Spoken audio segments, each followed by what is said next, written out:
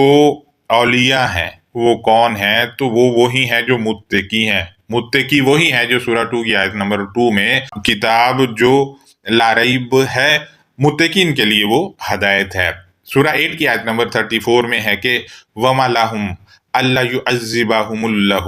وَهُمْ يَصُدُّونَ عَنِ الْمَسْجِدِ الْحَرَامِ وَمَا كَانُوا أَوْلِيَاءَهُ إِنَّ أَوْلِيَاءَهُ إِلَّا الْمُتَّقُونَ وَلَكِنْ أَكْثَرَهُمْ لَا يَعْلَمُونَ۔ اب آپ دیکھیں کہ یہاں کہا جا رہا ہے المسجد الحرام کے اولیاء وہ مشرکین نہیں ہے، بلکہ اس کے اولیاء متقون ہیں۔ متقون وہ ہے جو سورہ 2 کی آیت نمبر 2 کے مطابق ہدایت ہدی للمتقین ہے، یعنی وہ کتاب ہے اس میں کوئی ریب نہیں ہے، متقین کے لیے وہ باعث ہدایت ہے۔ لہذا متقین وہی ہیں جو غیب کے ساتھ کتاب کو مانتے ہیں، لیکن یہ خام خواہ کے جو متقی بنے ہوئے، جو وہ عمارت جو ان کے مطابق مسجد حرام ہے اس کو ماننے والے، تو وہ غیب کو تو کتاب کے ساتھ مانتے ہی نہیں ہے۔ مزید سورہ 2 کی آیت نمبر 143 کا فریز لگا رہا ہوں، اس میں ایک بات اور ہے کہ وَإِنَّ الَّذِينَ أُوتُوا الْكِتَابَ لَيَعْلَمُونَ أَنَّهُ الْحَقُّ مِن رَّبِّهِمْ، اور حقیقتاً وہ لوگ جن کو الکتاب دی گئی وہ جانتے ہیں کہ بے شک الکتاب پالنے والے میں سے الحق ہے۔ من کے معنی میں نے میں سے کیے ہیں، سے بھی کیے جا سکتے ہیں۔ اب پالنے والے سے یا پالنے والے میں سے الحق جو ہے الکتاب کو کہا گیا ہے، لہذا وہاں المسجد الحرام جو ہے وہ الحق ہے، یعنی پالنے والا جو ہمیں علم اللہ ہے، علم اللہ میں سے ہمیں جو ملتا ہے وہ الکتاب ہے، ہمارے لیے وہ ہمیں دیا جا رہا ہے۔ لہذا یہ کوئی فزیکل نہیں ہے، علم اللہ پوری کائنات میں ہے، اس میں سے جو ہمیں مل رہا ہے وہ الکتاب ہے ہمارے لیے، اور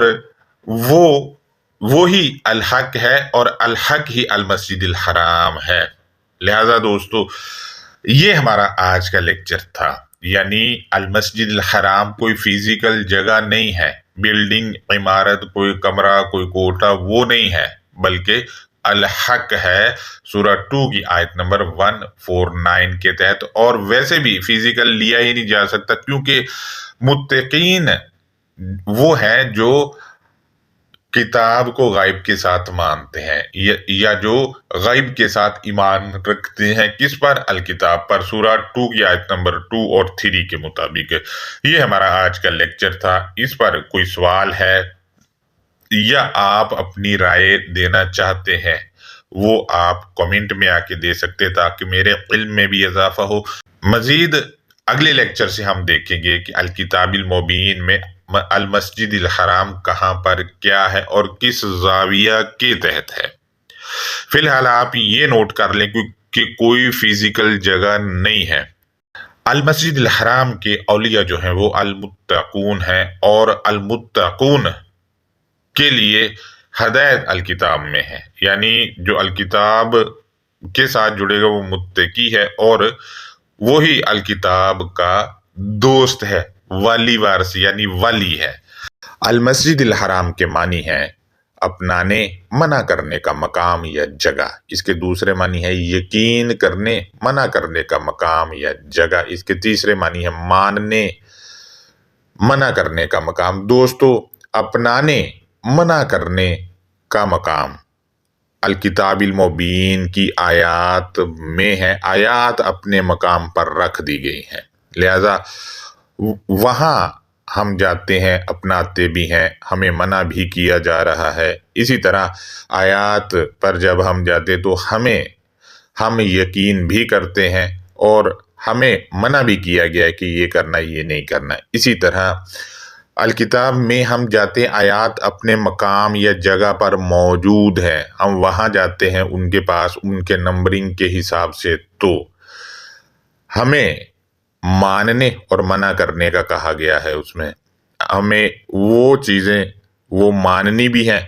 وہ چیزیں منع بھی کی گئی ہیں انہی میں، لہٰذا یہ الکتاب المبین کے اندر ہی آیات اپنے مقام یا جگہ پر رکھ دی گئی، یہ چیزیں ہمیں وہیں سے ملیں گی، اور آیات میں وہ چھپی ہوئی ہیں، غائب ہیں، دیکھی نہیں جا سکتی۔ ہاں، غور و فکر کریں گے تو وہ پھر ہمارے سامنے آئیں گی، مگر کیسے آئیں گی؟ وہ علمی صورت میں آئیں گی، نہ کہ کوئی عمارت اینٹ بجری سریا سیمنٹ والی ہوگی۔ آج کا ہمارا یہ لیکچر تھا، اگر اس پر اپنی قیمتی رائے آپ دینا چاہتے ہیں تو میرے علم میں بھی اضافہ ہو جائے گا، کومنٹ میں آ کر دے سکتے ہیں۔ اللہ حافظ، اپنا بہت زیادہ خیال رکھیں۔